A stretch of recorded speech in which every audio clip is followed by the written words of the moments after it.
Hi friends, welcome to Suni creativity. ఇవి అయితే అందరికీ తెలుసు కదా, ఒట్టి మిరపకాయలు, ఎర్ర మిరపకాయలు అంటారు ఇవి మరీ సప్పగా ఉండవు, మరీ కారం ఉండవు, ఘాటు ఉండదు, మీడియంగా ఉంటుందండి. రుచి అయితే చాలా బాగుంటుందండి ఈ ఒట్టి మిరపకాయలది. ఇది ఇట్లా ఎండబెట్టినా కానీ ఇవి ఇంకా ఎండలేవండి, ఇంకొక రోజు పడుతుంది.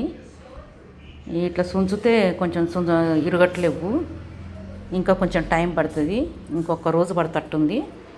ఇవి ఎండబోసుకొని ఇక కారం పట్టించుకోవాలి, మిల్లుకి వెళ్ళి కారం పట్టియాలండి. ఇవి బయట ప్యాకెట్లు తీసుకొస్తేనేమో కెమికల్స్ కలిసి ఉంటున్నాయి, ఏదైనా తిందామన్నా భయం అవుతుంది. అందుకని ఇంట్లో ఇట్లా ఫ్రెష్గా తీసుకొచ్చుకొని పట్టించుకుంటే మంచిది.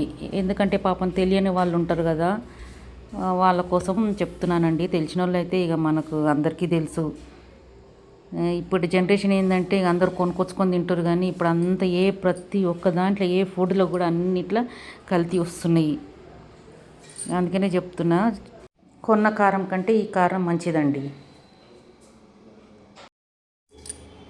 చూసారా ఈ పట్టించుకొచ్చిన కారం ఎంత ఎర్రగా ఎట్లా ఉందో చూడండి. ఇప్పుడే పట్టించుకొచ్చిన, ఇట్లా ఫ్రెష్గా ఉంటుంది. ఇది మసాలా కారం అండి, కూర కారము. నార్మల్ కారం కూడా ఉంది, అది నేను పప్పులో ఇట్లా వేసుకుంటా.